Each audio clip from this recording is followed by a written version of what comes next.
Muy buenas noches para todos y para todas. Eh, Mi nombre es Javier Augusto Rojas Gómez, soy médico psiquiatra y soy la persona que hoy viene a acompañarles en este webinar. Mm, Me alegra mucho ver esta amplia concurrencia que tenemos el día de hoy. Me estoy preguntando desde cuántos lugares nos estarán acompañando. Si quieren contarnos a través del chat desde dónde se conectan, desde qué ciudades, desde qué instituciones o desde qué parte están en este momento conectándose con nosotros. Muy bien. Uy, tenemos desde muy diferentes lugares por lo que estoy viendo. Bastante amplio. Muy bien, esta noche nos congrega un tema que es bien interesante y en el que espero poder ser de utilidad en la información para ustedes. Vamos a presentar cierta información al comienzo y después vamos a aclarar las dudas que vayan surgiendo. Así es que les recomiendo que vayamos dejando las inquietudes, los comentarios, las preguntas en el chat para que después las podamos recuperar para que podamos conversar al respecto. Como les decía, mi nombre es Javier Augusto Rojas Gómez, soy médico y cirujano egresado de la Universidad Militar Nueva Granada. Me formé como psiquiatra en el Hospital Militar Central con aval de la misma Universidad Militar Nueva Granada. Desde el año 94 estoy en ejercicio de la psiquiatría, pero desde 2001 el gusanito de lo forense me había picado desde la residencia y desde el 2001 me vinculé al Instituto Nacional de Medicina Legal y Ciencias Forenses, donde estuve laborando hasta el año 2011. Me retiré siendo el coordinador nacional de psiquiatría y psicología forense del instituto. Fue pues una oportunidad maravillosa y fue también el inicio de este gusto y de esta actividad que hasta el día de hoy realizo ya de manera privada y desde hace algún tiempo también vinculado con el Centro de Especialistas Forenses, un equipo maravilloso donde hemos podido encontrar la acogida profesional y personal y el trabajo en equipo pues muy adecuado para acompañar a las personas en la resolución de sus casos. Bueno, entonces, sin más preámbulo, voy a iniciar la presentación y como les dije, les recomiendo que me puedan dejar en el chat todas las preguntas para que después resolvamos las dudas.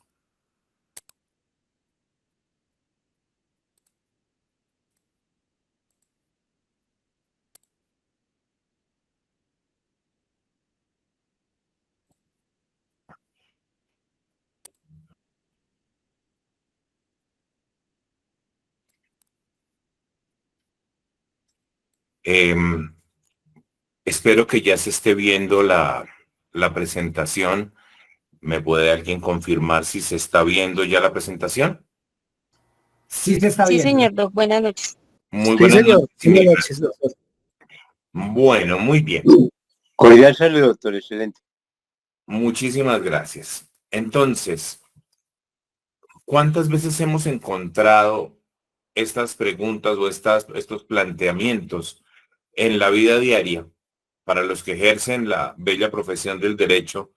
¿Cuántas veces se han preguntado sus clientes si ese testamento será válido, si la persona que dio ese testamento se encontraba en las condiciones necesarias para realizar un testamento?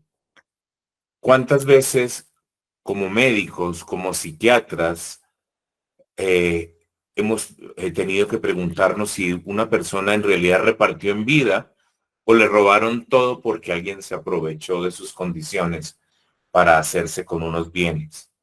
¿Y cuántas veces hemos escuchado como personas del común, como profesionales de cualquier área, decir que alguien estaba demente cuando vendió una casa, cuando realizó una negociación y que por tanto cambió, como literalmente puede haber ocurrido en un caso que tuve que conocer, alguien que cambió su negocio de toda la vida, con todas las máquinas que tenía ese negocio, por un cargamento de lonas, pues que no llegaba a ser, tener el valor ni siquiera del 1% del valor del negocio, aprovechando la condición mental de quien era el titular de la propiedad de ese bien.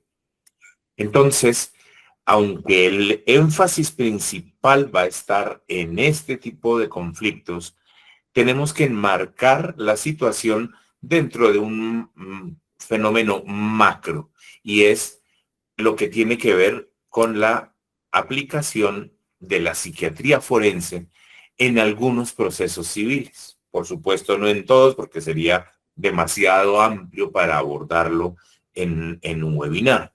Sin embargo, vamos a ir viendo desde lo más grande hacia lo más específico el marco de referencia de este tipo de peritaciones.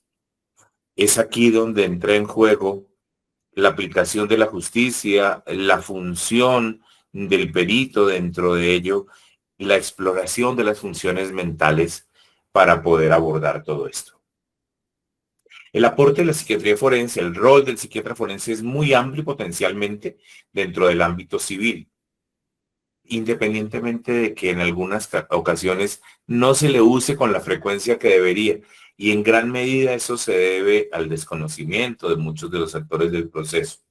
Puede ser el desconocimiento del alcance de la función del psiquiatra forense, o puede ser el desconocimiento de la existencia de pericias que pueden ayudar a resolver muchos de estos casos. Para los fines de esta presentación vamos a sacar los peritajes propios del ámbito de familia, pues para las personas que no son abogados o que no tienen experiencia forense, hay que recordar que todo lo que tiene que ver con la jurisdicción de familia se origina en lo civil, y pues simplemente que se ha especializado muchísimo. Y eso mismo ha hecho que haya peculiaridades que tiene el estudio de lo psiquiátrico y psicológico forense, porque hay muchos puntos de confluencia en lo de familia. A eso dedicaremos otras presentaciones distintas a esta. Vamos a ver entonces qué es lo que hacemos en esos otros casos. Uno de los focos de pericia psiquiátrica forense dentro del ámbito civil es la determinación de la capacidad de una persona.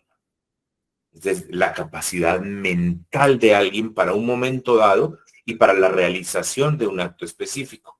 Fíjense ustedes que no es muy distinto de lo que hacemos, por ejemplo, en el ámbito penal cuando estamos explorando unas funciones para un momento y un acto, cuando estamos hablando de comprensión y autodeterminación. Es lo mismo acá, es buscar las capacidades, es decir, tenemos que explorar las funciones mentales que hacen que una persona sea capaz de ejecutar un acto con relevancia o con consecuencias jurídicas. De una manera simple, esta determinación de las capacidades implica la evaluación de las funciones mentales superiores y el impacto de este funcionamiento en el desarrollo de esa actividad específica, que es la que está cuestionando: firmar una escritura, testar, negociar, evaluar una cosa, realizar cualquier tipo de negocio. Esto es lo que llamamos la determinación del estado mental. Digamos que es el nombre genérico de este tipo de pericias, una determinación de estado mental para el momento de ejecución de la conducta motivo del estudio. Entonces vamos a ver que además de las determinaciones de capacidad, o sea, de las determinaciones de estado, también hay otra vertiente de trabajo del psiquiatra forense en el campo civil, que es la determinación del daño. No resulta extraño que deba identificarse el menoscabo de la salud mental para determinar los mecanismos requeridos para reparar el daño. Este concepto pues presta utilidad en los propios procesos civiles, pero también en las consecuencias civiles de otro tipo de procesos. Tal vez la más conocida es el incidente de reparación, pues en el que vamos a determinar las consecuencias civiles de un proceso penal, por decirlo de una manera simplificada. Pero entonces la determinación del daño psíquico merece también un estudio independiente por su complejidad y por su especificidad. Entonces vamos a centrarnos en este caso en la valoración de estado mental, que es la que nos va a dar pie para poder meternos en este intríngulis de en la capacidad de testar, de la capacidad de realizar una donación, una dación, una venta de un bien en vida de la persona, etcétera, etcétera, y que son las que pueden originar las situaciones como las que hemos mencionado. La determinación de estado involucra dos conceptos distintos. Una es la valoración de estado actual y la otra es la valoración de estado por un análisis retrospectivo. Esto en principio suena muy simple, pues porque una cosa es evaluar cómo está alguien el día de hoy cuando yo lo evalúo para el momento de la valoración, y otra es analizar retrospectivamente la vida y la situación de esta persona. Las valoraciones de estado actual a su vez se dividen en dos grupos. La primera tiene que ver con los certificados de estado actual para trámites notariales. Ya lo vamos a explicar. Y fíjense que uso la palabra certificados porque aquí no estamos hablando de una pericia. No es un peritazgo, no es una peritación en el sentido estricto, y ya vamos a ver. Mientras que en las de estado actual tenemos lo que se denomina la capacidad para participar en juicio, que aplica para cualquier rama, sea civil, sea penal, sea administrativo, la que sea. Capacidad para declarar, para testificar, para que sea válida su participación en un proceso de juicio. En los procesos penales, por ejemplo, la capacidad para suscribir preacuerdos, pero si nos vamos a restringir al ámbito civil, el simple hecho de saber si una persona puede asistir a juicio y puede responder las preguntas, si está en capacidad de testificar, si lo que va a decirle al operador de justicia va a tener sentido y va a poder ser tenido en cuenta adecuadamente. Y otra cosa es el análisis retrospectivo, en donde vamos a indagar las capacidades del sujeto para hacer una negociación, para testar, para contraer un matrimonio, es decir, para realizar una actuación con consecuencias civiles. Y por tanto, este análisis retrospectivo va a ser donde más nos vamos a detener en esta presentación, debido a las características que estamos hoy privilegiando. Vamos a ver primero lo que lo que vamos a hablar en relación con los certificados de estado actual para trámites notariales. Como ya lo había dicho, no se trata de un informe pericial, sino que es un certificado médico. ¿Por qué es un certificado médico y no una pericia? Porque aquí no vamos a estudiar un caso. No vamos a hablar de un contexto forense, no vamos a hablar de un contexto judicial, sino que vamos a mirar un corte transversal en el tiempo. Una persona nos llega al consultorio, emitimos un certificado de su condición en el momento mismo del examen para que sea utilizado para la realización de un trámite. Como no existe un proceso en curso al momento de la emisión, pues nuestro informe, nuestro certificado, no va a ser una pericia forense. Puede que se convierta más adelante en un documento muy importante dentro de un proceso, pero en ese momento es solamente un certificado médico. Pero por sus propias características, como todos los certificados médicos, se entiende rendido bajo la gravedad del juramento.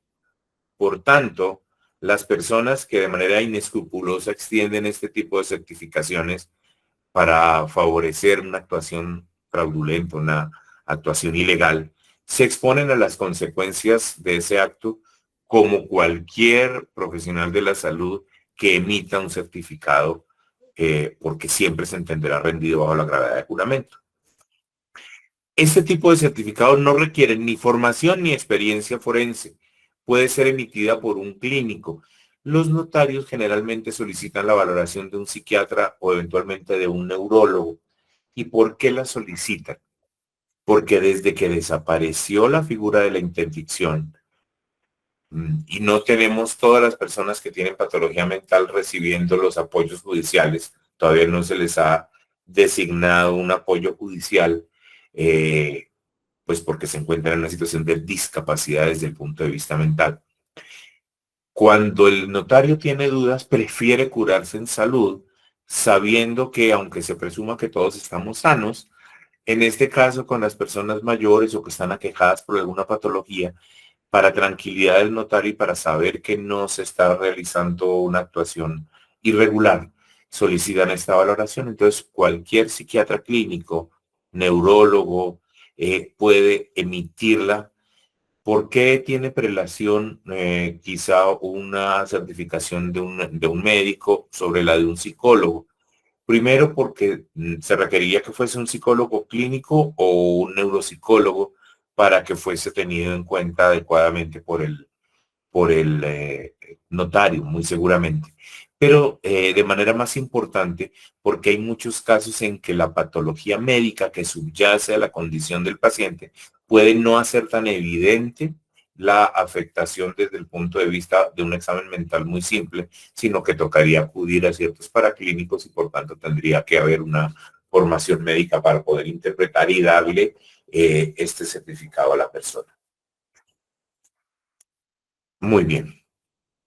Entonces vamos a continuar sabiendo que este es el que no es una pericia. Vamos a hablar ahora de la participación de las personas en el juicio, de cómo vamos a hacer una valoración de estado actual, pero para permitirle a las personas declarar o negociar un preacuerdo, asistir a las diligencias, etc. Esta sí es una pericia. Varía ampliamente dependiendo del requerimiento específico. No es lo mismo que nos pregunten si una persona está en capacidad de asistir a un juicio, porque ahí lo que vamos a ver es si la persona puede soportar la vivencia de la situación específica. Me explico.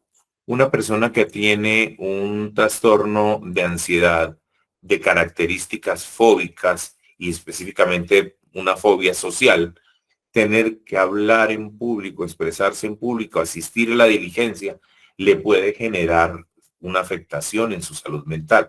Esa persona probablemente no le va a quedar fácil asistir y el profesional clínico que lo está atendiendo puede certificar que esto ocurre y debe ser ratificado a través de una pericia psiquiátrica forense la existencia de este trastorno que le impide asistir a las diligencias.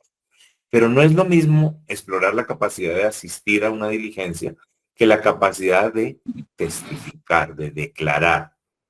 ¿Por qué? Porque ahí vamos a tener en cuenta no solamente el estado emocional de la persona en la situación de juicio, sino que tenemos que tener en cuenta cómo está su memoria.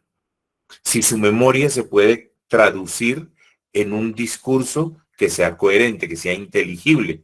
Porque primero, si yo no recuerdo o mi memoria me juega malas pasadas y yo empiezo a tener falsos recuerdos o tengo confabulaciones en mi mente, pues no voy a poder dar una información de calidad para el operador de justicia. Pero si mis recuerdos están bien, pero padezco, por ejemplo, una afasia expresiva, es decir, yo tengo un recuerdo, pero no lo puedo convertir en palabras que tengan la capacidad de ser entendidas por el oyente normal. Entonces, todo esto se lo tenemos que explicar a la persona. Tenemos que diferenciar, por ejemplo, cuando una persona está emitiendo un discurso o unas afirmaciones que derivan, supongamos, de una actividad psicótica delirante, cuando el discurso tiene un contenido delirante porque tiene, por ejemplo, una esquizofrenia paranoide que está activa en el momento o porque atraviesa por un episodio psicótico agudo. Entonces, esto es lo que tiene que ver con la capacidad para testificar. Dependiendo entonces de lo que nos están pidiendo específicamente hablar, vamos a tener que hacer el enfoque de nuestro examen y el énfasis en cierto tipo de información. ¿Cuál es la documentación más importante? Mirar las historias clínicas. Yo siempre digo que hay que pecar por exceso, es preferible aquí. Las historias clínicas, todas. Muchas veces las historias clínicas que no sean de psicología ni de psiquiatría, pero que, por ejemplo, ni de neurología, porque digamos que sería lo obvio, pero a veces una valoración de medicina interna, una valoración de endocrinología, de ginecología, nos puede dar la clave respecto de la situación orgánica y mental de un individuo.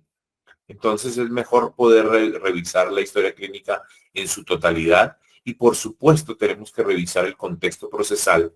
En este caso, como si es una pericia, tenemos que mirar el contexto para el cual se está emitiendo el informe.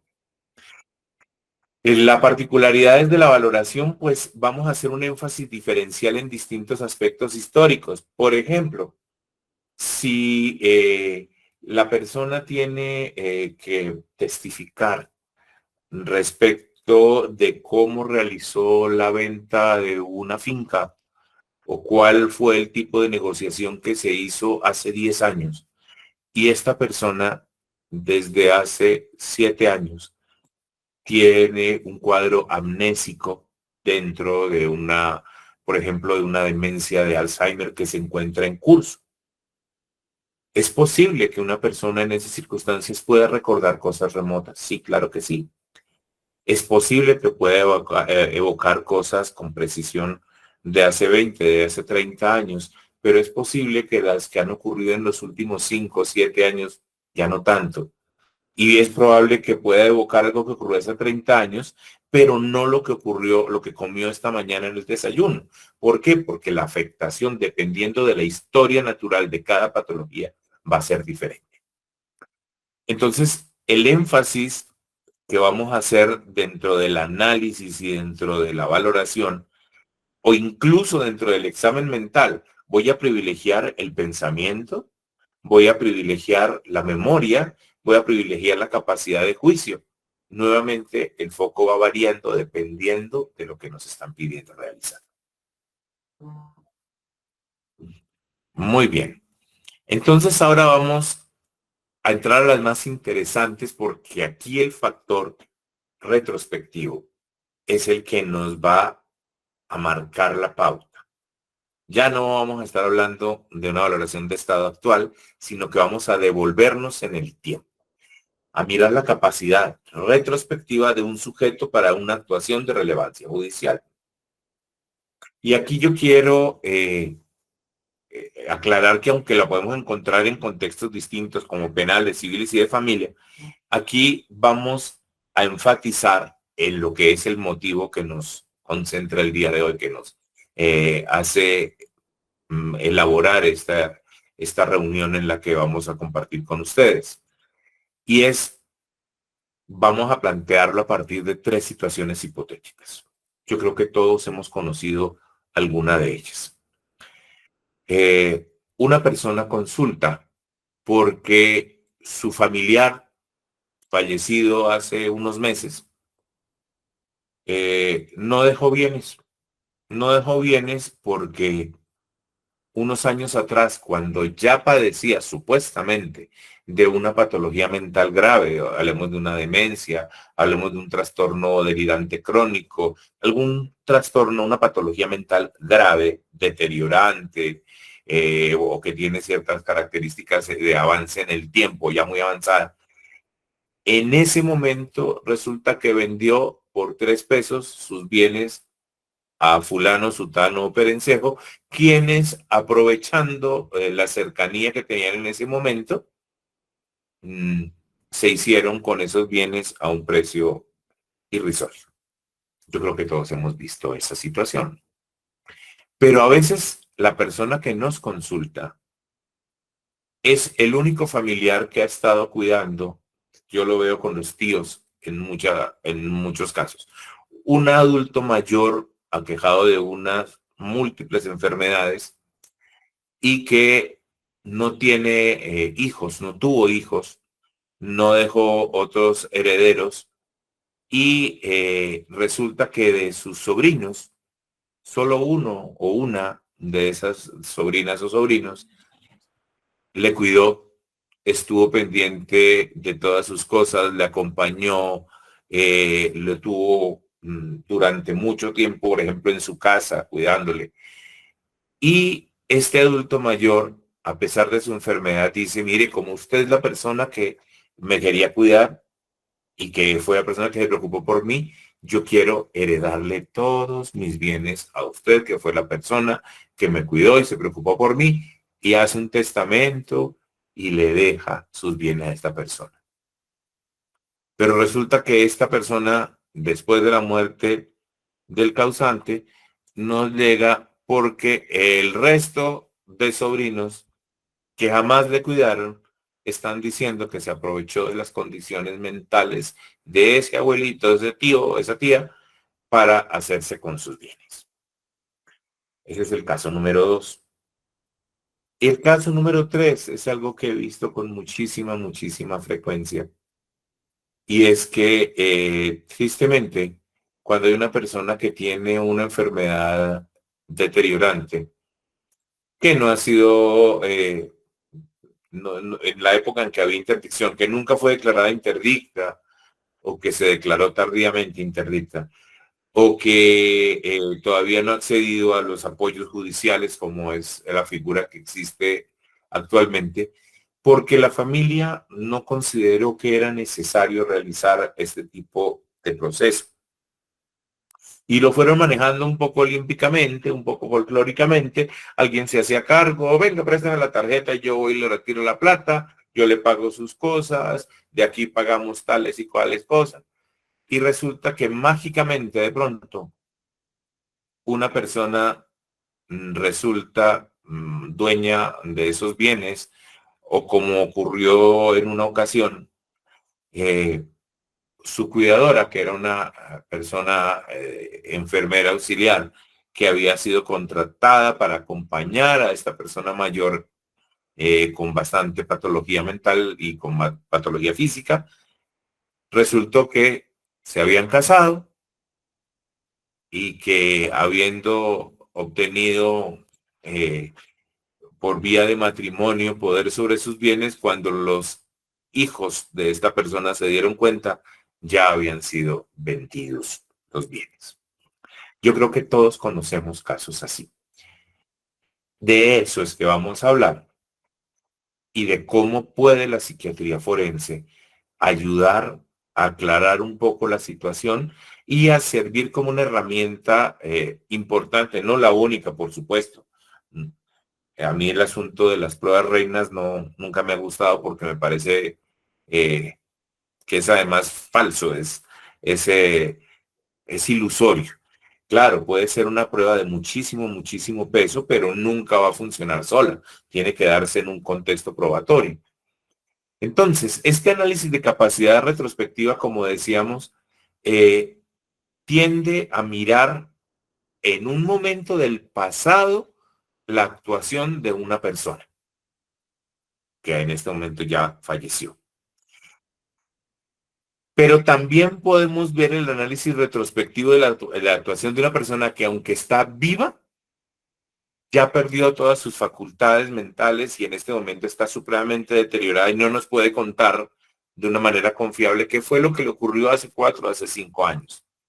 Entonces, para efectos prácticos es lo mismo, porque la información la tenemos que sacar de las mismas fuentes, bien sea que la persona esté viva pero incapaz de aportar información, o que si la persona ya está fallecida. El foco de la pericia puede estar tanto en la validez de la actuación como en las condiciones del sujeto de estudio. Quiere decir esto que el énfasis tiene que ver con la capacidad del sujeto, y de la capacidad del sujeto va a depender la validez de la actuación. Pero a veces solamente necesitamos hablar de las condiciones del sujeto de estudio, porque puede que por las peculiaridades del caso el énfasis no esté en la validez de la actuación, sino en las condiciones del sujeto. Sobre todo si estamos hablando de un caso penal, del abuso de condiciones de inferioridad. Acá lo que nos va a preocupar son las dos cosas, porque estamos hablando del caso civil. Tenemos que echar mano entonces de una revisión histórica supremamente detallada. Y aquí sí que tenemos que hacer énfasis en el cómo vamos a obtener esta información que se requiere para poder conceptuar. En primer lugar, el estudio documental que parte de la historia clínica. Este tipo de valoración es absolutamente imposible sin una historia clínica. Y voy a ser exagerado al decirlo nuevamente, pero necesitamos toda la historia clínica. Y por toda quiero decir no solamente la totalidad de especialidades. Estoy hablando de las historias clínicas que están en la entidad de salud, en la EPS, en la prepagada, pero también las de las consultas particulares que ha tenido alguien por fuera de su prepagada, por ejemplo. Las consultas particulares, las valoraciones, los exámenes de laboratorio realizados en todo momento. Yo sé que suena excesivo y puede ser excesivo, pero les puedo decir de manera anecdótica que a veces he encontrado la información clave en el sitio en que menos pensaría uno encontrarla. Primer ejemplo, el caso que les decía de la persona cuya cuidadora resultó casada y vendiendo los bienes de este señor. Las historias clínicas de su EPS eran muy poco fiables porque solamente se dieron cuenta de la demencia y diagnosticaron la demencia ya en un estado muy posterior a la época en que se había realizado el matrimonio y se había realizado la venta de los bienes.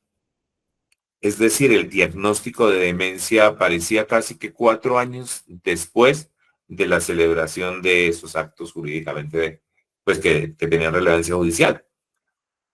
Y resulta que las historias clínicas de su prepagada, de su EPS, digamos las historias más completas, no tenían datos relevantes respecto a esto. Y uno de los hijos logró conseguir la historia del cardiólogo particular que veía ese señor. Estoy hablando del cardiólogo, no del neurólogo ni del psiquiatra. Porque la primera vez que lo vi un psiquiatra también ya era muy tarde. La enfermedad de este señor vino a detectarse por la familia cuando ya era demasiado tarde.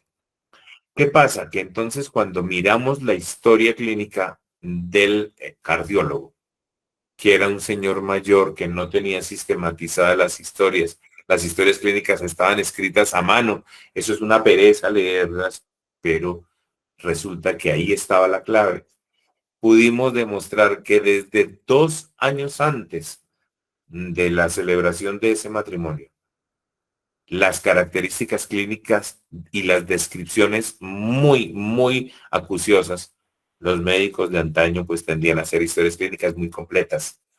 Y aunque era manuscrita, tenía todos los datos que nos permitieron demostrar que desde 2 años antes de ese matrimonio, el señor tenía una demencia completamente instaurada y clarísima.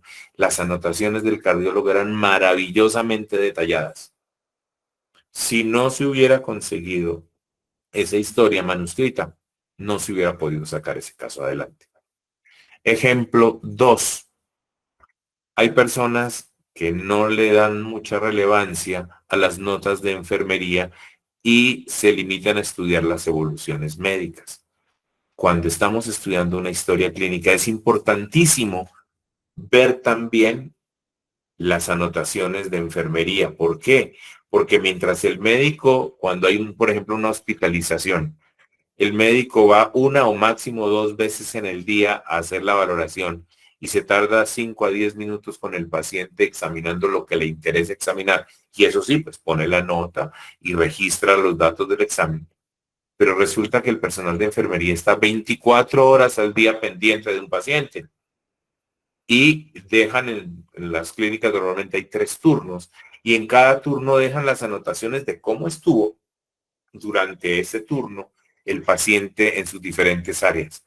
Resulta que a veces las descripciones de enfermería con relación a la conducta de un paciente nos han dicho si esa persona tenía capacidad de juicio o estaba completamente psicótica o estaba absolutamente desorientada y desconectada del medio ambiente. Mientras que a veces las notas del médico son muy pequeñitas. No voy a hacer algo que puede sonar grosero, pero por ejemplo, los colegas médicos que tienen especialidades quirúrgicas, sobre todo la ortopedia o la cirugía general, se quedan mucho en la descripción del área de su interés y describen los signos vitales, cómo está la herida quirúrgica y cómo está la perfusión distal, si la herida está limpia, si hay secreciones o no, pero no ponen muchas notas respecto del estado mental. Aquí vamos a ver que hay como valoraciones que tienen un peso relativo mayor, ya lo vamos a decir un poquito más adelante. Pero en el caso que les comento, había unas anotaciones de enfermería que nos permitieron afirmar que durante toda la hospitalización, al final de la cual se firmó el documento, porque un día después de haber salido de la clínica fue firmado el documento, pero al estudiar toda la historia clínica, nos dimos cuenta que durante toda la hospitalización, enfermería registró que el paciente de noche alucinaba, se levantaba completamente desorientado, que nunca supo decir qué fecha era, que no podía reconocer a algunos de sus familiares y les cambiaba los nombres, y que definitivamente no recordaba haber comido, por ejemplo, porque cuando acababa de comer pedía nuevamente su almuerzo, porque ya había olvidado que había ingerido sus alimentos. Entonces, las anotaciones de enfermería sirvieron muchísimo más que las valoraciones médicas.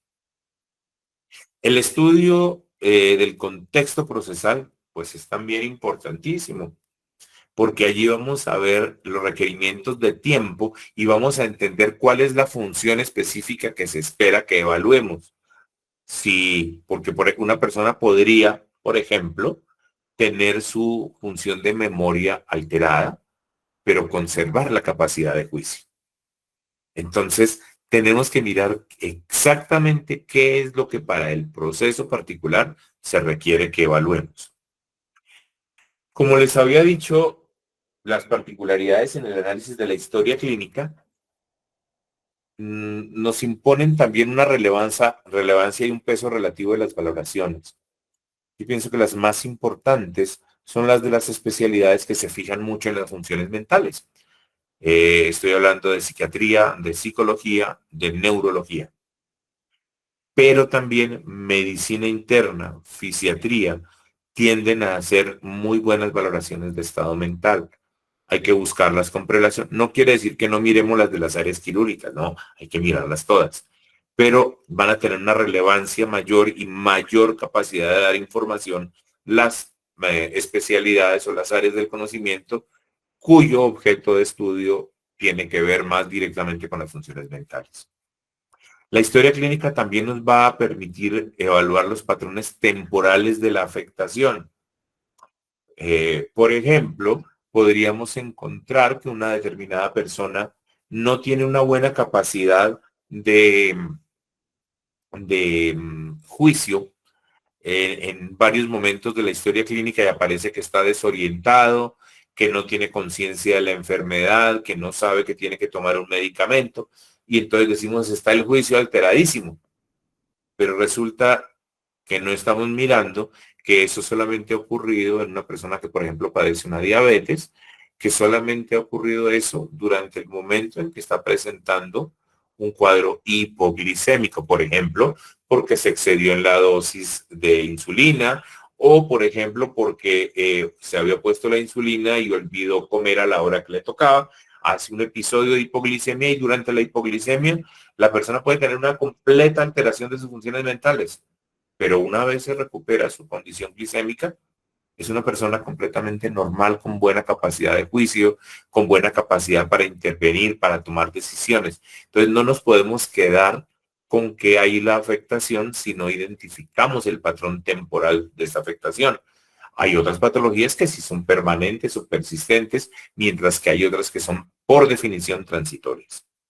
Eso también nos dice que tenemos que ver si se trata de condiciones que tienen una reversibilidad plena o una reversibilidad parcial. El caso que les digo de la hipoglicemia por un coma diabético, un coma hipoglicémico, tiene una reversibilidad plena. Pero una persona que tenga, por ejemplo, una insuficiencia renal, puede tener una crisis de encefalopatía urémica, que se llama cuando las toxinas invaden el cerebro, y podemos decir que esta persona, aunque puede revertir parcialmente su condición y mejorar su estado neurológico, posiblemente tiene de todas maneras una acumulación de tóxicos que hace que su velocidad de procesamiento o que algunas de sus funciones mentales estén comprometidas. Puede que sí, puede que no. Y aquí es muy importante tener en cuenta que cuando nos están pidiendo la capacidad de una persona para un momento particular, tenemos que lograr establecer la valoración más coetánea, más cercana en el tiempo a la actuación con relevancia judicial que se está investigando. A veces la vamos a encontrar no en las historias de hospitalización, sino de pronto en una atención ambulatoria. Me ha pasado encontrarla en una valoración, por ejemplo, por oftalmología, de una persona que tuvo 2 hospitalizaciones larguísimas, pero ninguna de las hospitalizaciones estuvo cerca del momento en que se firmó el documento. En cambio, la valoración de oftalmología había ocurrido 2 días antes y estaba completísima. Pero si no es porque un familiar se acordó de esa valoración y uno de los herederos fue y solicitó la historia clínica de oftalmología, no lo hubiéramos podido saber ni conocer porque no hacía parte del grueso de la historia clínica.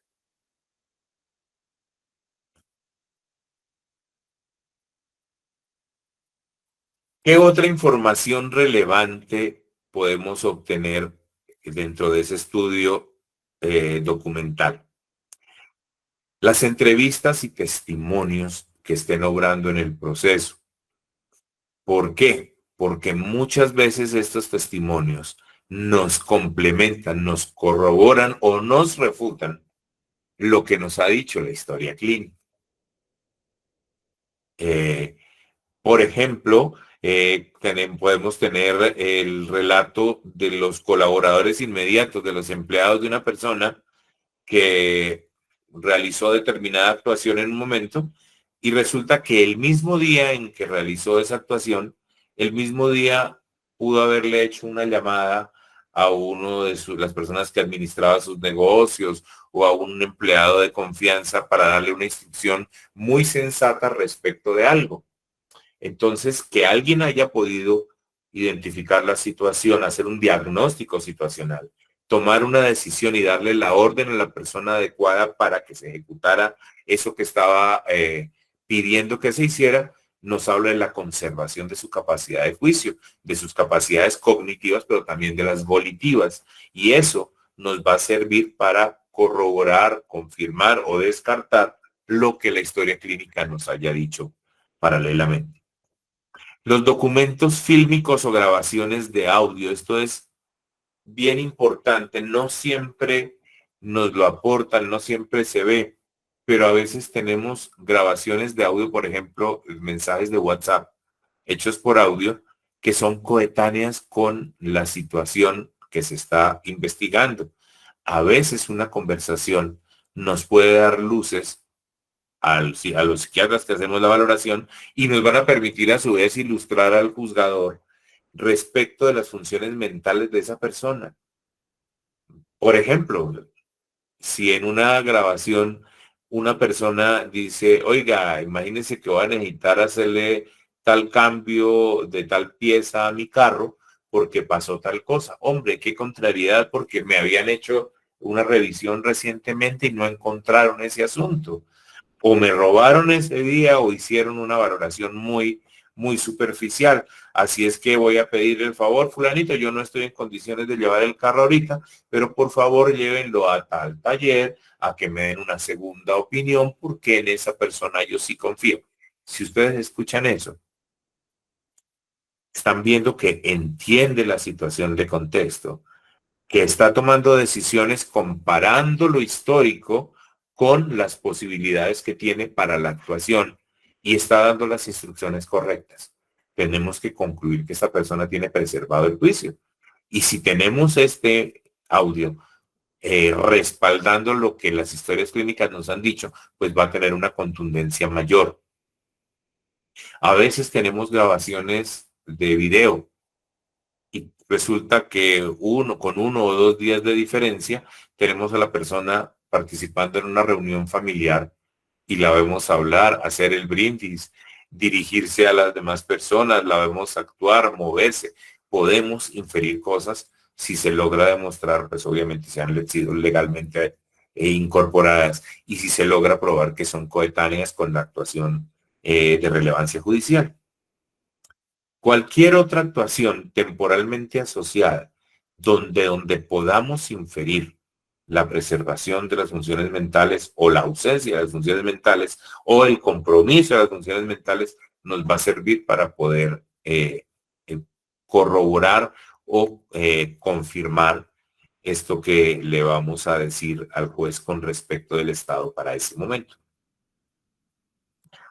Esto es lo que tenía para compartirles desde el punto de vista teórico, pero entonces vamos a irnos a la conversación, a las preguntas para que la siguiente parte tenga que ver sobre todo con el diálogo con ustedes. Ya denme un segundo, me vengo para acá.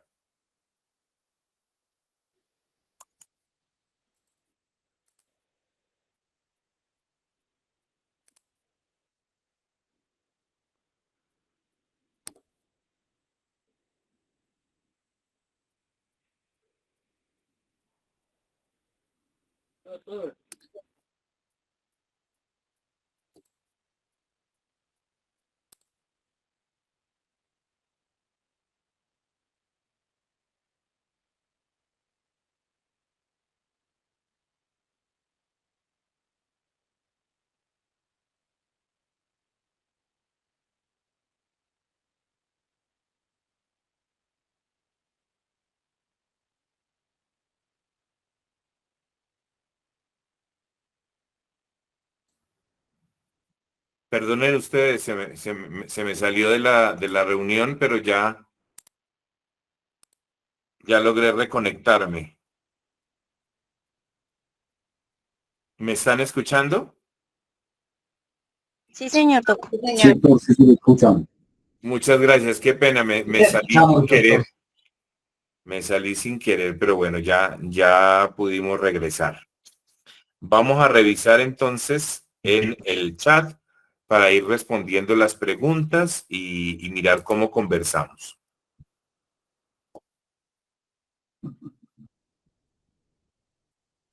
Bueno, en este momento, como me salí y volví a entrar, voy a pedirles que si quieren me hagan las preguntas directamente.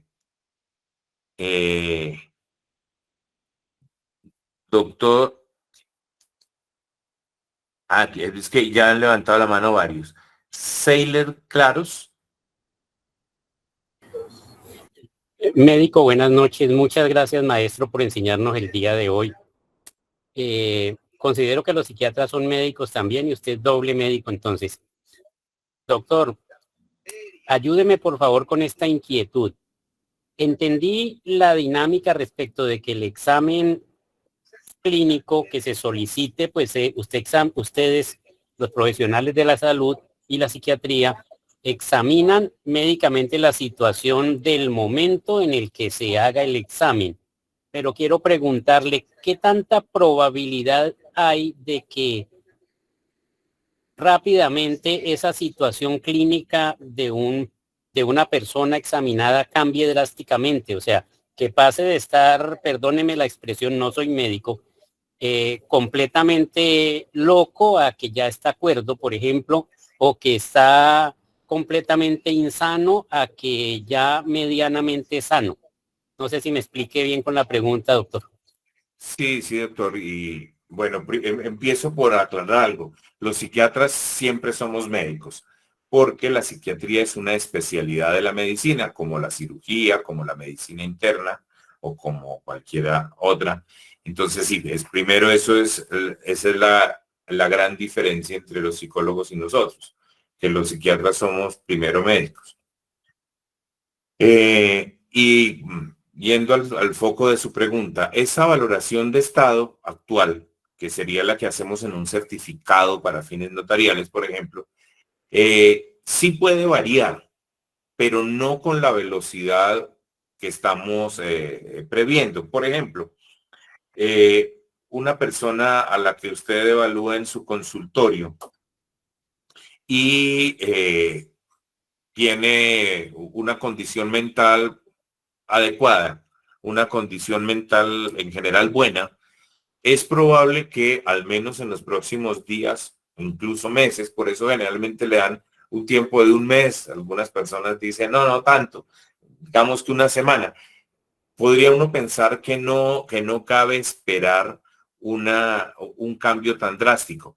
Cuando los cambios son muy drásticos, son debidos a situaciones muy graves. Por ejemplo, una crisis hipoglicémica. Pero la persona en crisis hipoglicémica no va a poder ir a firmar a la notaría. Es decir, va a estar tan mal que no va a poder ir a llegar a firmar a la notaría.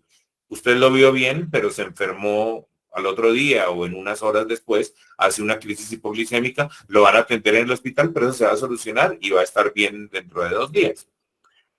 O al revés, si la persona está muy enferma porque tiene una crisis hipoglicémica, no le van a poder llevar a valorar a donde el psiquiatra, porque la persona va a estar pues muy mal orgánicamente y no va a poder llegar a esa condición.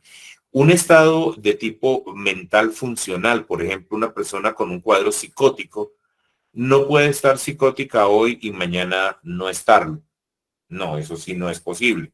O al revés tampoco. Es decir, yo estar completamente cuerdo, sano mentalmente y mañana tener un cuadro delirante, alucinatorio, complicado, probablemente no. Si yo tengo una situación, un trastorno de base como una esquizofrenia, un trastorno delirante crónico, un trastorno esquizoafectivo, puede que hoy esté bien y mañana esté regular y pasado mañana un poquito más malo y en 4 días esté ya mal. Pero entonces en el momento en que yo lo evalúo, digo que esta persona tiene un trastorno, por ejemplo, un trastorno bipolar, y que en este momento está asintomático, pero que la situación puede cambiar porque se trata de una patología que tiene recurrencias con picos maníacos y picos depresivos. Entonces yo respondo por el estado de hoy. Una persona que tiene una patología que yo puedo diagnosticar y que es cambiante, yo debo decirlo en el certificado y advertir que esto solamente rige las condiciones de hoy. Probablemente ese certificado no le va a servir para dentro de 3 meses, porque en 3 meses ya no le puedo certificar esa situación. Sin embargo, yo en el certificado tengo que haber advertido que se trata de una situación que puede cambiar rápidamente. Debo decirlo. No sé si queda resuelta su inquietud, doctor. Muchísimas gracias, doctor. Le agradezco mucho. Sí, completamente claro. Perfecto. Doctor Gerardo Maldonado.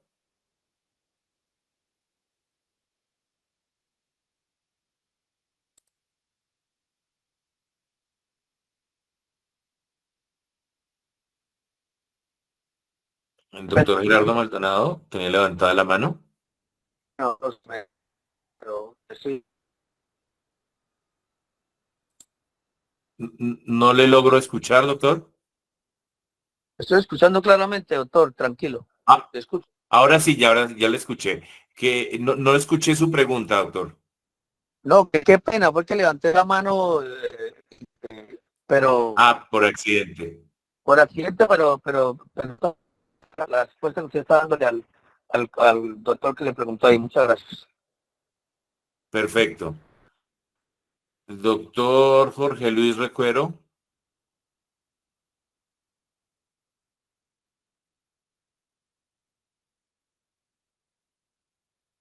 Doctor, buenas noches, ¿me escucha? Sí, doctor. Adelante, por favor. Bueno, buenas noches para todos. Doctor, una pregunta muy precisa. El tono del valor probatorio que tienen las notas de las enfermeras en contraste con las historias clínicas de los médicos, ya sean generales o especialistas, ¿qué valor probatorio se le da como tal cuando se trata de un certificado o cuando se trata de un peritaje como tal dentro de un proceso, doctor? Muchas gracias. Doctor, el valor probatorio va a depender de cómo se hace el análisis general del asunto. Por ejemplo, si yo tomo aisladamente como único dato las notas de enfermería de un día, de una sola persona, probablemente yo no voy a poder sustentar mi pericia en eso. Pero si yo tengo la revisión de varias notas de enfermería de varios días seguidos y yo en mi condición de perito estoy analizándolo para interpretarlos para el juzgador digamos que de alguna manera es el perito el que valida, el que valora la importancia desde el punto de vista de las ciencias de la salud para ser informado al juzgador. Entonces, de esa manera, es el perito el que enlaza con el resto de la información para poder hacer el aporte al juzgador más adelante. No sé si de esa manera queda explícito. Ahora, si cogemos individualmente y por separado, ¿qué pesa más? La valoración de un médico especialista, por ejemplo, de un neurólogo contra una nota de enfermería, obviamente tiene mayor peso la nota del especialista en neurología. Pero si la nota del especialista en neurología no evaluó las funciones de juicio y raciocinio, las dejó sin evaluar, omitió decir nada al respecto, mientras que todas las notas de enfermería sí dieron cuenta de esas funciones, pues van a tener un valor distinto, pero es el perito el que orienta al juzgador para darle ese peso, al decirle por qué debe interpretarlas de tal o cual manera. ¿Vale? Muchísimas gracias, doctor, muy claro. Quiere decir que se tienen que valorar concatenadamente cada uno. Exactamente, es integrado con lo demás. Muchísimas gracias, doctor. Ojalá y nos comparta su número para tenerlo ahí de referencia. Me pueden contactar a través del Centro de Especialistas Forenses. Ese es el número de referencia. Yo pertenezco al equipo del centro y por tanto a través del mismo centro, cualquier cosa que se ofrezca para pericias psiquiátricas o consultas al respecto para viabilidad, ahí las pueden hacer. Muchas gracias. Doctor, no sé si... Doctor, Gilmer, buenas noches. Ferney Rico Rojas. Sí, doctor, buenas noches y a todos los presentes, buenas noches. Doctor, Buenas noches. La consulta y pregunta tiene que ver con un caso de, es que una enfermedad de base de fibromialgia. Y pues no he sabido cómo abordarla desde la valoración del daño o de la evolución de la enfermedad, porque la enfermedad es de base. Y ya acudí a un peritaje, sin embargo, no sé si sea laboral, o sea, efectivamente no es una, donde lo iban a abordar el caso como una pérdida de capacidad laboral, sin embargo no es para una pensión, es un caso de reparación directa, y estoy ahí trabado porque no sé cómo abordar qué tipo de especialista es el que requiero para valorar la enfermedad. Le voy a comentar el caso. Es una paciente que es del sector de transporte, le inmovilizan un vehículo, una tractomula, 8 meses, y esa tractomula pues la estaban pagando. Vienen preocupaciones por el impago de deudas, obligaciones financieras, y ese cuadro de estrés, pues ella empezó a inflamarse, o sea, se hizo más gravosa la situación de la fibromialgia en ella. Obviamente, pues uno de los aspectos dentro de la demanda de reparación directa es por la afectación al derecho autónomo de la salud. Y como tal, pues debo de probar ese año ahí, pero no sé cómo abordarlo y estoy buscando un profesional para establecer como el nexo de causalidad. Sí, doctor, le entiendo y está muy interesante la pregunta. El problema es que la fibromialgia es una patología que, aunque es reumatológica, tiene nexos muy cercanos con la patología, con la psicopatología, y situaciones como el estrés, como la ansiedad, pueden empeorar el pronóstico de la fibromialgia, pero no causarla. Sería interesante mirar ya sobre la historia específica. Yo les sugeriría realizar una consulta para ver si desde la óptica de la psiquiatría y la psicología forense se puede ofrecer algo, pero pienso que también tocaría contar muy seguramente con el concurso de un fisiatra o de un reumatólogo con alguna experiencia forense para trabajar sobre las causas de la enfermedad. Muy interesante, doctor. Amerita una consulta bien completa para poder ahondar el caso muy particular, porque es una enfermedad bastante particular, porque tiene Sí, muchas vertientes. Bueno. sí. Bueno, doctor, me dice a través del centro de especialistas, qué pena, ¿me puede recordar el número o algo? Ya ahorita se los colocamos aquí en el chat para que lo puedan tomar. Y ya mismo, el doctor Aníbal aquí está colocándonos el número. Muchas gracias, doctor Aníbal. Para que en el chat lo puedan tomar, muy amables. Gracias, muy amable. Aquí está, creo que lo va a corregir. Listo, aquí ya lo corrigieron. Un favor para las personas que ya intervinieron, por favor, bajan la manito y le correspondería a la doctora Yolanda Caicedo. Doctor, buenas noches. Buenas noches. Doctor, un gusto en saludarlo. Una pregunta. Tengo un caso. Resulta que el señor sí tiene problemas de memoria y se olvida, tiene Alzheimer. Pero él tiene episodios que sí recuerda.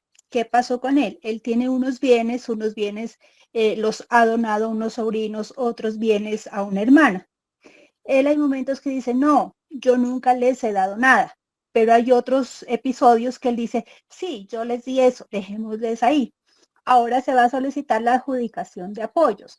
¿Cómo se podría manejar esa situación que él en un momento lo acepta y en otro momento lo niega?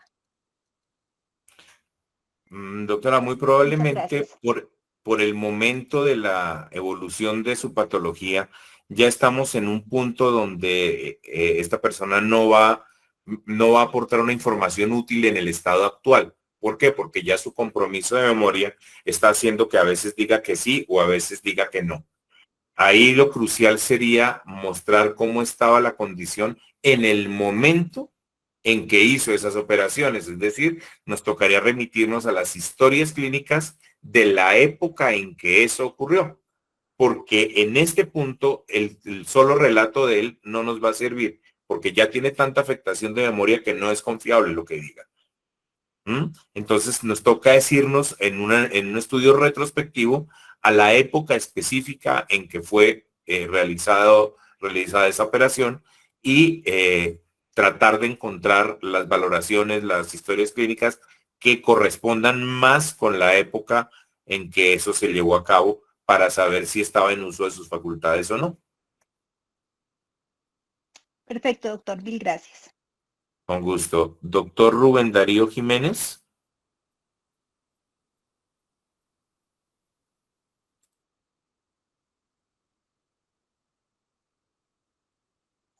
Sí, buenas tardes, doctor. ¿Me escucha? Sí, le escucho. Bueno, doctor, se trata de lo siguiente. Yo tengo un caso muy particular de una paciente que fue enfermera jefe de una clínica aquí en la ciudad de Barranquilla y a raíz del COVID-19 se contagió. Eso le produjo pues trastornos mentales, específicamente daño neurológico bipolar, según dictamen neurológico y de psiquiatría. Estoy tratando de demostrar con pruebas directamente con esta clínica y a través del despacho laboral esta situación, pero yo quisiera que usted me indicara qué tipo de orientaciones adicionales puedo tener o qué aplicación de normas o leyes puedo yo hacer valer para que, digamos, se pueda conseguir una sentencia favorable en este sentido, pues probando de que sí es viable de que el COVID-19 pudo haber causado daño neurológico. Si conoce algún tratado, algún tipo de situación doctrinal con respecto a esto, pues le agradecería me colaborara.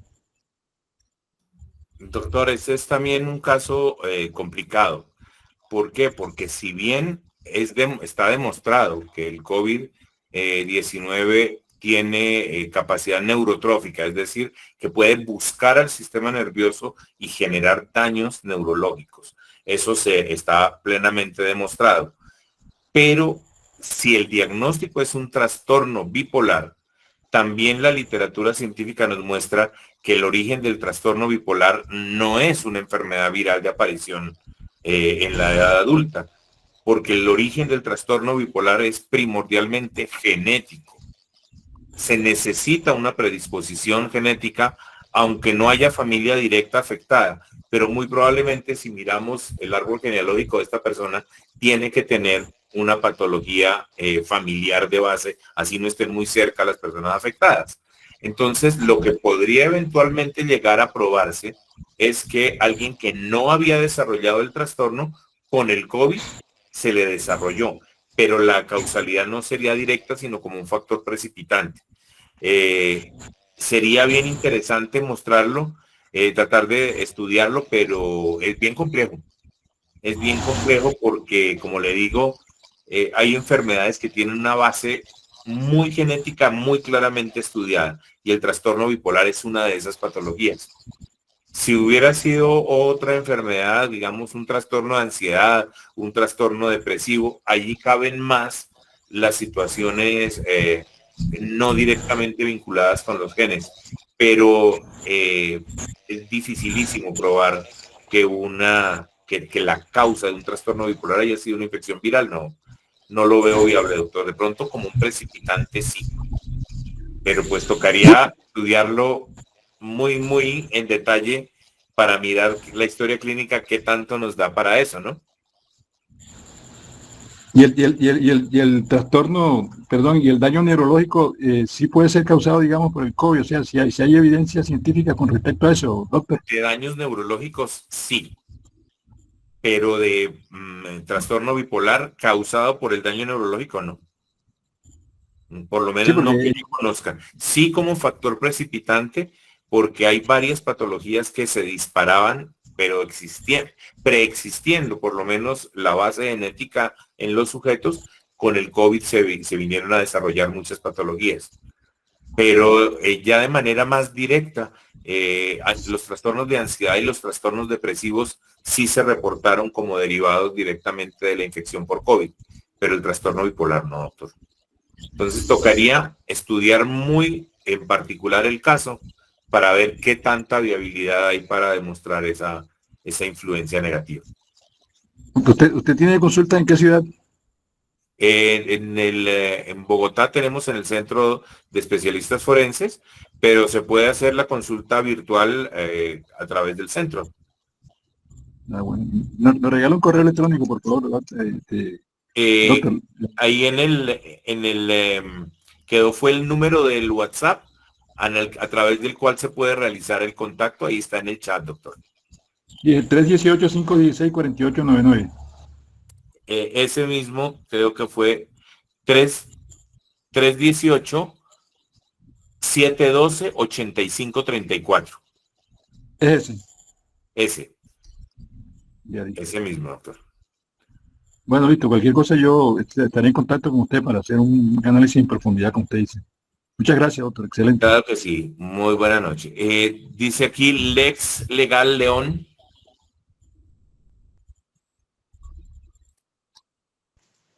Aló, buenas noches. ¿Me escucha? Buenas noches. Adelante, sí.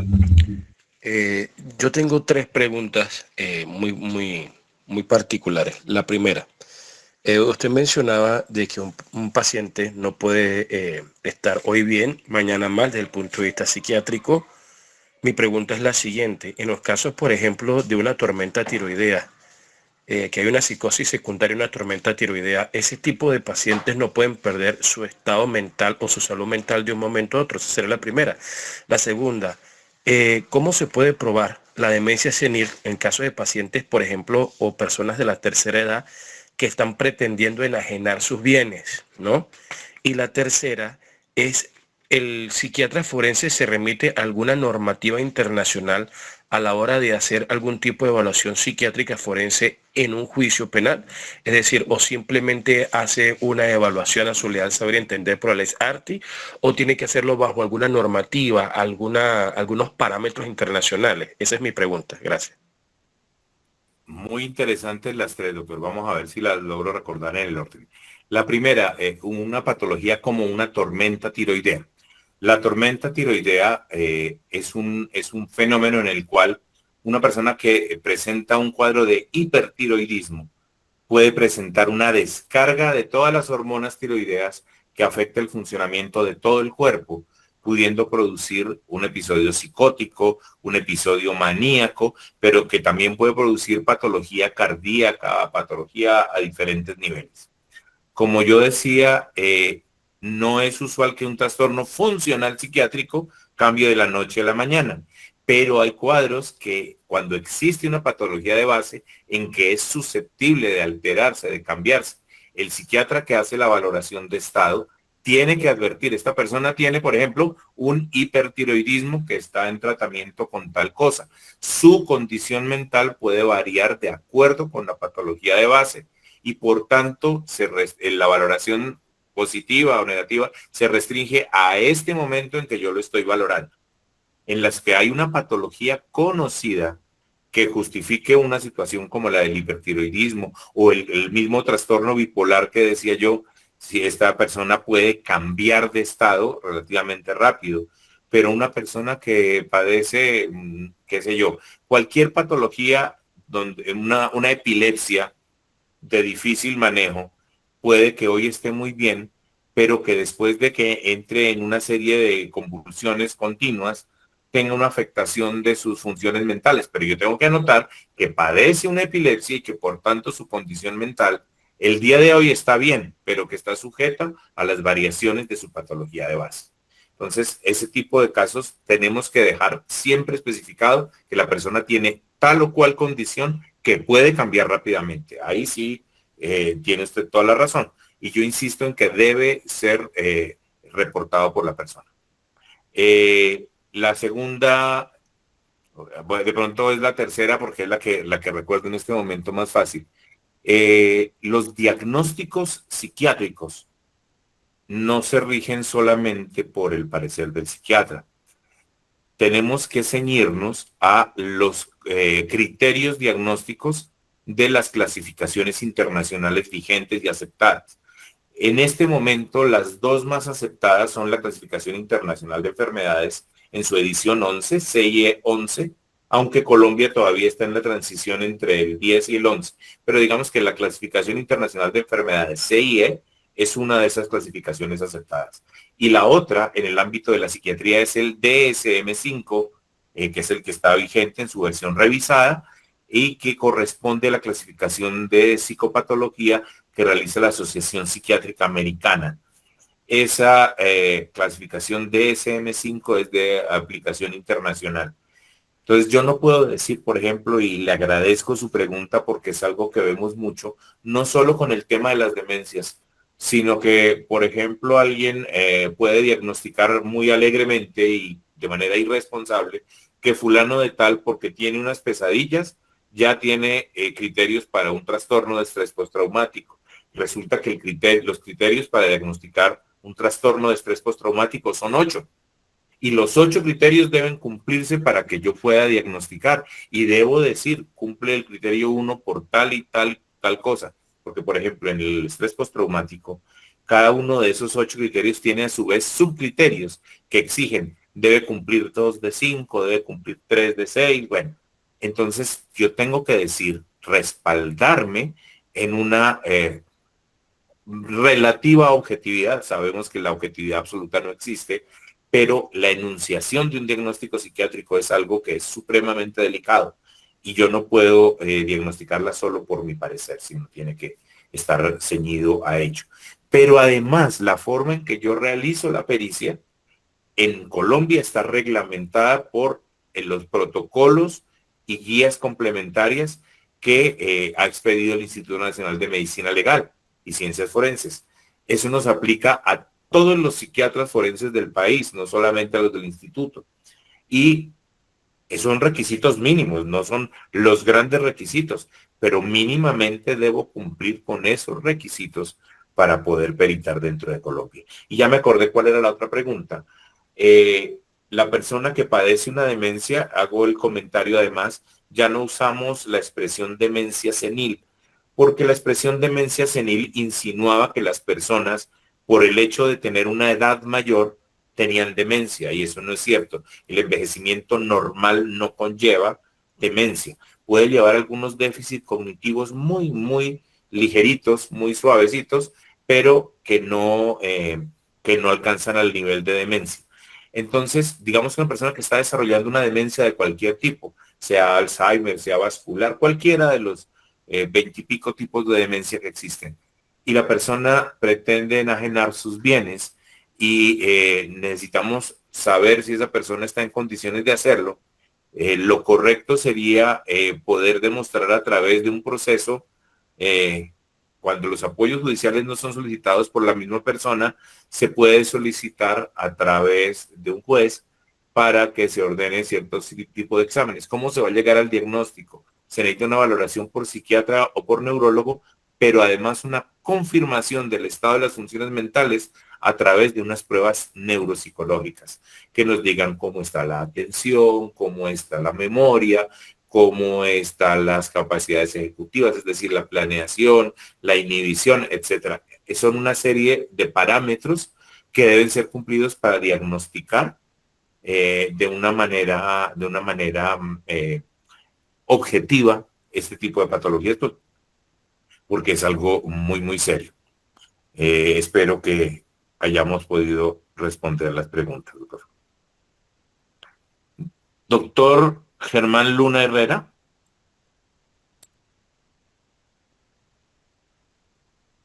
Gracias, doctor. Buenas noches, primero que todo. Buenas noches, doctor.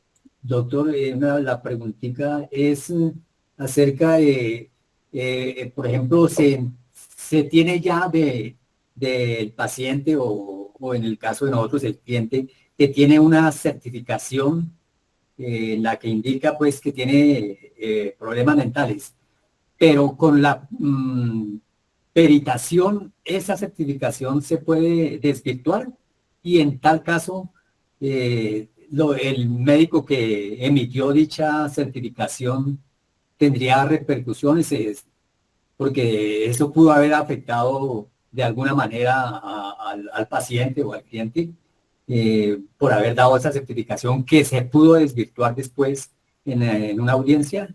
Y de una vez le pregunto al doctor si, o es decir, no es tanto pregunta, sino, bueno, ya en el caso de que se puedan sustentar historias clínicas, hay que tener en cuenta que esas solamente las guardan las entidades de medicina, las guardan por 5 años o 10 años en el archivo. ¿Eso es cierto, doctor? Es cierto. Bueno, voy a contestar la primera parte. Voy a contestarla con el ejemplo que yo mismo les cité. Esta persona que les decía yo que su cuidadora se casó con él y vendió los bienes, y que a través de la historia del cardiólogo pudimos demostrar la antigüedad de la enfermedad. Resulta que cuando esta persona se iba a celebrar fraudulentamente este matrimonio, un profesional de la psiquiatría había dicho en un certificado médico que esa persona estaba completamente normal. Aquí fue al revés. No se dijo que estaba enfermo, sino se dijo que estaba saludable. En el proceso se demostró que ya para ese momento tenía una demencia y una demencia avanzada. Entonces, ¿qué pasó? El mismo juez, cuando se realizó todo este proceso y se condenó a la persona por abuso de condiciones de inferioridad y bueno, todas estas cosas, una de las decisiones del juez fue compulsar copias al profesional que había emitido fraudulentamente esta certificación. Y desconozco qué ocurrió con posterioridad. Yo supe porque yo perité para desvirtuar el certificado de esa persona. Yo supe hasta el momento de la condena y supe que habían compulsado copias al psiquiatra que había emitido el otro certificado. Entonces, sí tiene repercusiones y sí es grave, porque obviamente se entiende rendido bajo gravedad de juramento. Y ya ustedes que saben más que yo, ¿cuántas figuras penales se pueden derivar de haber emitido fraudulentamente esa certificación? bien sea para decir que está enfermo quien no lo está, o para decir que no lo está quien sí lo está. Bueno, y la otra, ¿me recuerda cuál era la otra? Sí, doctor, con respecto a las entidades, los hospitales y todas estas Ah, entidades, guardan lo es del por tiempo. 5. Sí. Sí, hay una cosa que se llama la tabla de retención documental y es que cada entidad está obligada a guardar por cierto tiempo en archivo activo, como son 5 años, las historias y 10 años en el archivo pasivo. Quiere decir desde el último momento en que es la última vez que se movió la historia clínica, que tiene que guardarse 5 en el archivo activo y hasta 10 en el archivo pasivo.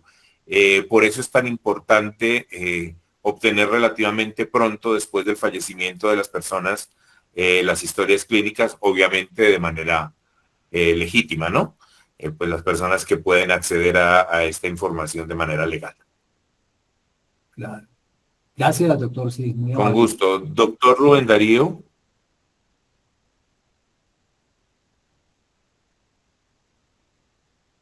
Doctor, disculpe, se me activó la manito, disculpe.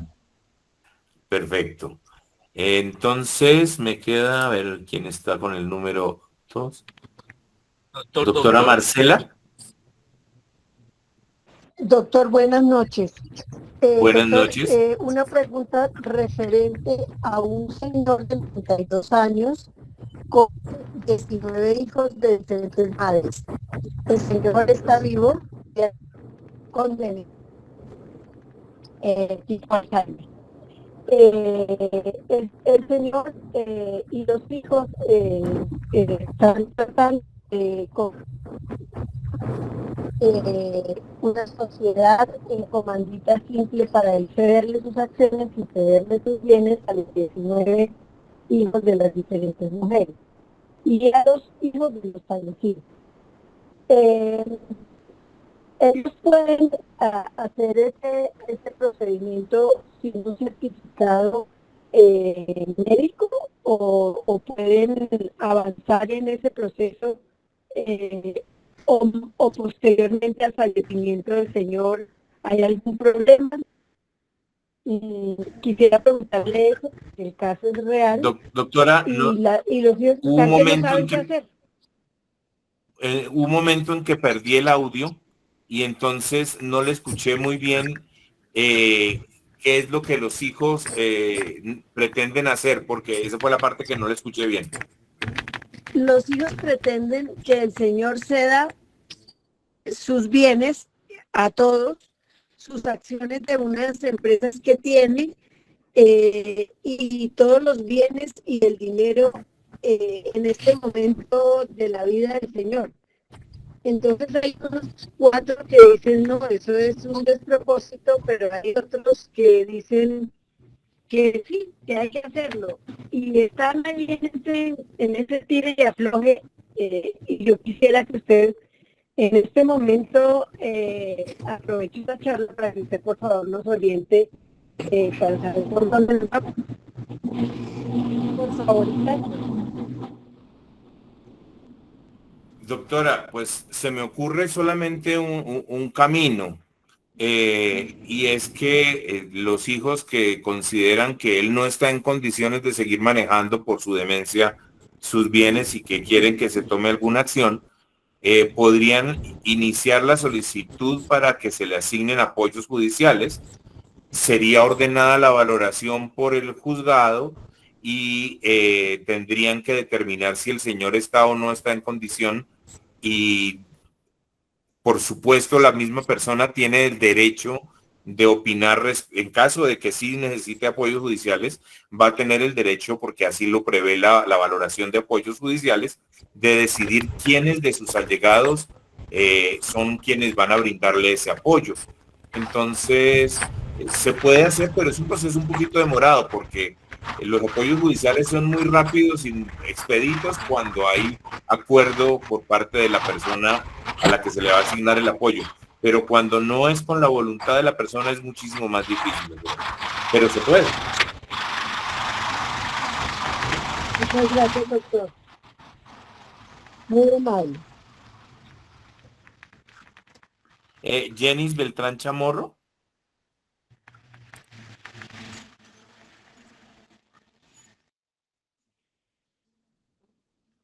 Doctor, ¿me escucha? Adelante. Doctor, una pregunta puntual, quizá usted lo dijo, pero quiero que usted profundice al respecto. Usted hablaba de certificación versus peritazgo dictamen, ¿es correcto? Así es. Bueno, la certificación de aptitud mental, ¿quién la emite? Y la certificación del dictamen pericial, ¿quién lo emite? Claro que sí, el certificado lo puede emitir el médico tratante de la persona. Normalmente un psiquiatra clínico puede emitir la valoración de ese momento, de la condición mental de ese momento de la persona. Lo puede emitir cualquier psiquiatra de carácter clínico, un psiquiatra común y corriente. El peritaje lo debe hacer un psiquiatra con experiencia forense. En nuestro país no tenemos la subespecialidad de psiquiatría forense, así es que no es exigible tener un título de psiquiatra forense, pero sí acreditar la experiencia a través de todos los medios que nos provee el Código General del Proceso con respecto a la idoneidad del perito, y entonces uno debe sustentar esa idoneidad utilizando estos recursos. Pegar con experiencia en los casos, con la formación, bueno, una cantidad de reglas de juego. Y otra cosa importantísima es que el perito, el que va a obrar como perito, debe ceñirse a las guías y reglamentos del Instituto Nacional de Medicina Legal y Ciencias Forenses. Mientras Doctor, que... listo, perdóneme, abuso de su generosidad y sobre todo con los compañeros.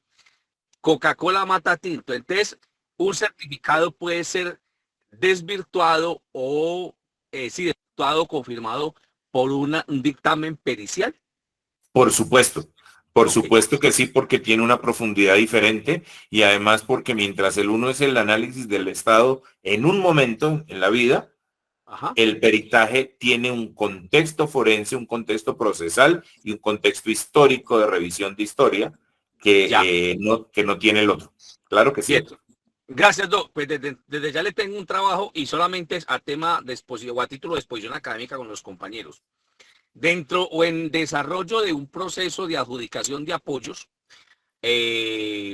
nosotros hicimos todo el estudio, valoraciones y la visita pues de la tabla social, de la psicóloga, no sé qué. Y ella dijo pues en su leal saber y entender si definitivamente la señora ya tiene su etapa senil, ya tiene unas ausencias, etcétera, no está en condiciones y su actitud no es para administrar sus propios bienes. Y en ese interregno, los dos hermanos de quien estaba gestionando la adjudicación de apoyo fueron y sacaron un certificado de actitud de la persona y en la notaría y lo presentaron ante la notaría. Y con base en ello, lograron que la mamá les adjudicara el 35% de la masa herencial. Oiga bien, por eso me interesa tanto esta charla y desde ya le tengo trabajo. ¿Y cómo le parece que fue de la fiscal a denunciar por abuso pues, de confianza sobre personas en estado de inferioridad o de discapacidad relativa? Y llama la fiscal a la señora y le dice, venga, quiero escucharla antes de iniciar proceso y de imputar cargo. Y definitivamente la fiscal me dijo, no, yo con base en lo que la señora me dijo no puedo, porque es que esa señora está lúcida. Está lúcida. Entonces, ¿yo cómo voy a demostrar? Y aquí es donde su merced cobra importancia. Si peritazgo mata certificado, pues eso es lo que me toca aportar. Me ha quitado usted una duda grande encima. Y así es, doctor. Para contactarlo. Así es, doctor. Y si tiene usted la historia clínica y las valoraciones que se estaban cursando, no es una pericia tan difícil de lograr. Bueno, doctor, muy querido, y gracias por atenderme y perdone el uso extensivo de la palabra. Gracias. Adelante. Doctor John Zuluaga. Doctor, buenas noches. Bueno, tengo una inquietud que siempre pues, se ha manejado y saliéndome del tema civil es con relación al tema penal. La certificación de los peritos en medicina legal. Yo entiendo que hay unas certificaciones que se realizan por épocas a los peritos, llámese psicólogo, psiquiatra, medicina general, bueno, médico forense. Esas certificaciones tienen un tiempo. Cuando la certificación no está actualizada, ¿cómo se debe enunciar el perito para el juicio o en la audiencia preparatoria? Muy buena pregunta, doctor. Y a las buenas preguntas uno no tiene tan buenas respuestas.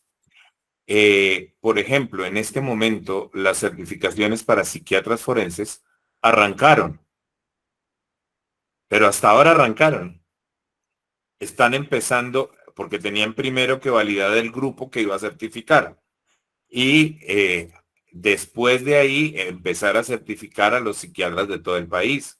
Eso apenas está arrancando. Así es que en este momento yo diría que el 99.9% de los psiquiatras forenses del país no está certificado.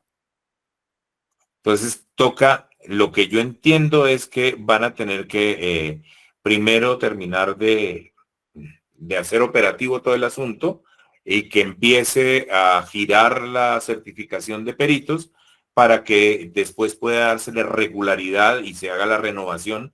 No conozco la regularidad con la que se va a hacer. La verdad, en la época en que yo estuve en el instituto, trabajábamos mucho en eso, pero no conozco. Sé que arrancó hace nada. Y le digo que arrancó hace poquito porque me invitaron a ello. Así que sé que me invitaron a certificarme en el primer grupo, pero todavía eso está en curso. Es decir, entonces, perdón que me extienda, es decir, que los peritos que están funcionando en medicina legal lo hacen a través del 408 del Código de Procedimiento Penal. Yo creo que estamos, no les sé responder específicamente ese punto, pero creo que en este momento los peritos de medicina legal están trabajando como funcionamos todos los peritos de afuera, basados en nuestra experiencia en el campo forense y respaldados, por supuesto, por la institución que los ha nombrado porque reúne los criterios para hacerlo. Pero lo que le da peso al peritaje es la experiencia. Es la experiencia, las publicaciones, todas las cosas que están contempladas, creo que es el 226 del Código General del Proceso, que tienen que ver con la idoneidad del perito. Muchas gracias, doctor, muy amable. Bueno, 3. Doctor Javier Rojas, buenas noches. Adelante, es que ya le he dado la palabra, pero creo que no funciona. Tuve problemas con el micrófono, pero ya lo solucioné. Adelante. Mi inquietud es la siguiente. Quisiera saber ante qué profesional puedo buscar con una persona que es paciente con insuficiencia renal, estadio 5, pero que en este momento se está haciendo diálisis.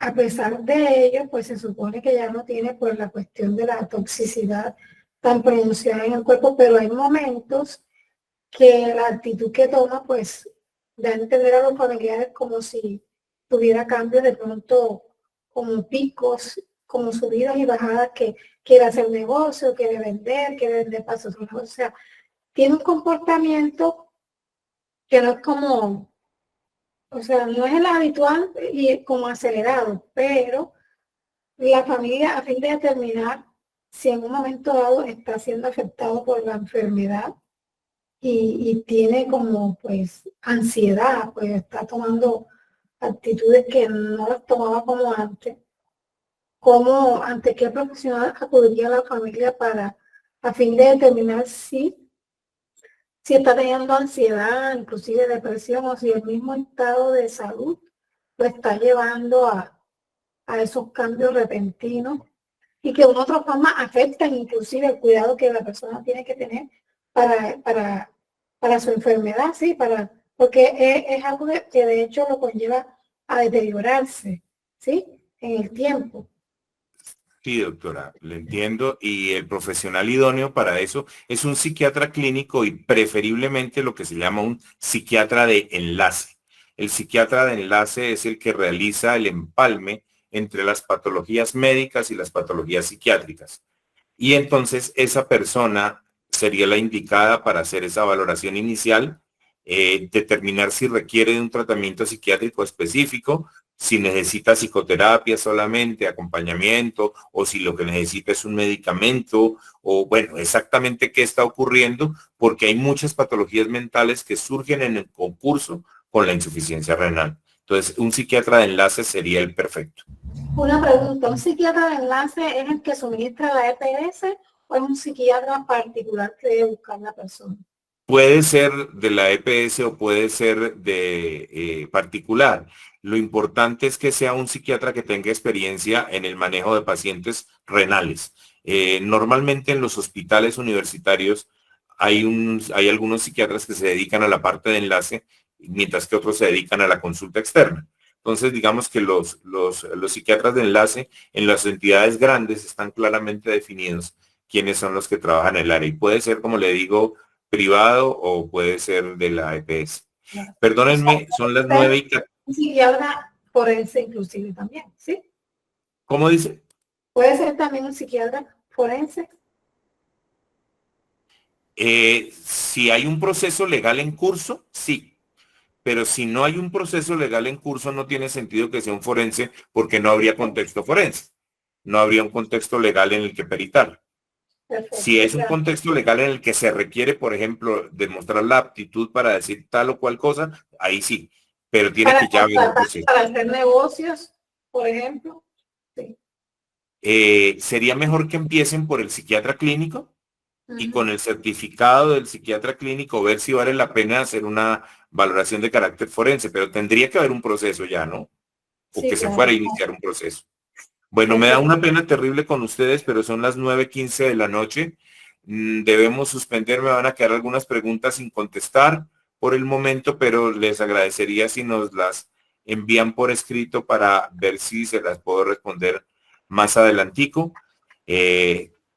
No sé, doctor Aníbal, si usted desea decir algo para el cierre. Su señoría, una pregunta muy puntual. ¿Puedo tener su teléfono? Necesitamos una valoración forense dentro de un proceso. Claro que sí. El teléfono es el que está en el chat. A través del Centro de Especialistas Forenses, ahí pueden solicitar una consulta conmigo. Perfectamente. El teléfono el que está en el chat.